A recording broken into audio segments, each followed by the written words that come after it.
Selamat pagi Pak, selamat pagi teman-teman.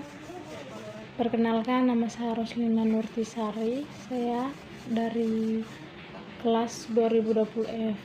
Terima kasih atas waktu dan kesempatan yang telah diberikan kepada saya.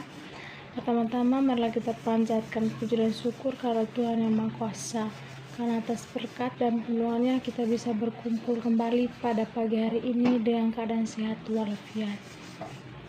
Baik, langsung saja. Saya akan mempresentasikan makalah yang berjudul Komunikasi dalam Keperawatan.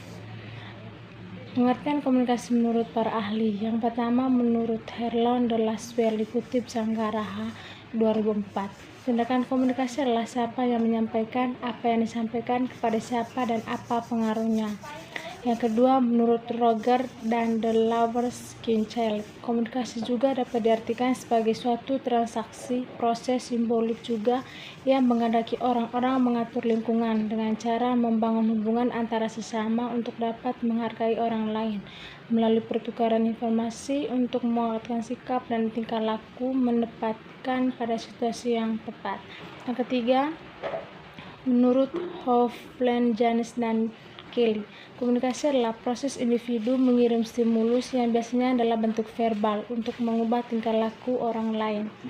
Yang keempat, Muhammad A. 2015, komunikasi adalah sebuah proses atau aktivitas, bukan sebagai suatu benda mati atau objek. Yang kelima, Dudley Betty dikutip Suryani 2006, komunikasi adalah suatu proses di mana dua orang atau lebih membentuk atau melakukan pertukaran informasi dengan satu sama lain yang pada gilirannya akan tiba pada saling pengertian yang mendalam. Baik, yang kedua itu tujuan dari komunikasi. Yang pertama itu realisasi dan penerimaan diri serta peningkatan penghormatan diri pasien.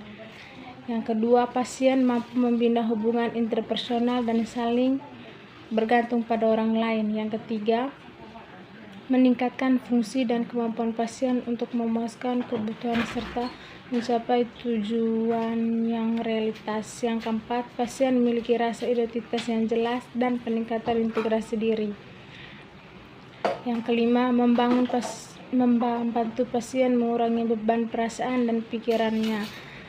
Yang keenam, membantu pasien untuk mencapai tingkat kesembuhan yang diharapkan. Yang ketujuh, membantu meningkatkan kualitas asuhan keperawatan bagi pasien. Yang kedelapan, membantu pasien mengambil tindakan untuk mengubah situasi. Yang kesembilan, mempengaruhi orang lain. Yang kesepuluh, mengubah perilaku orang lain. Yang kesebelas, memberikan pendidikan. Yang ke-12, memahami ide orang lain. Untuk unsur-unsur komunikasi, yang pertama, sumber, ialah pihak yang menyampaikan atau menerima pesan kepada penerima. Yang kedua, pesan, ialah pernyataan yang disampaikan pengirim kepada penerima. Yang ketiga adalah media, alat yang digunakan untuk menerima pesan dari sumber kepada penerima. Yang keempat, penerima, ialah pihak yang menjadi sasaran pesan yang dikirim oleh sumber kepadanya. Yang kelima, pengaruh atau efek, ialah perbedaan antara apa yang dipikirkan, dirasakan, dan dilakukan oleh penerima. Yang keenam, umpan balik, ialah informasi yang dikirim baik ke sumbernya sebagai akibat menerima pesan dari sumber. Yang ketujuh, lingkungan, ialah situasi yang mempengaruhi jalan komunikasi. Bentuk-bentuk komunikasi. Yang pertama, komunikasi verbal. Yang kedua, komunikasi nonverbal. 3 faktor-faktor yang mempengaruhi komunikasi. Yang pertama, perkembangan. Yang kedua, persepsi. Yang ketiga, nilai. Yang keempat, latar belakang sosial budaya. Yang kelima, emosi. Yang keenam, jenis kelamin. Yang ketujuh, pengetahuan. Yang kedelapan, peran dan hubungan. Yang kesembilan, lingkungan. Yang ke-10, jarak. Hambatan dalam berkomunikasi. Yang pertama itu masalah penglihatan.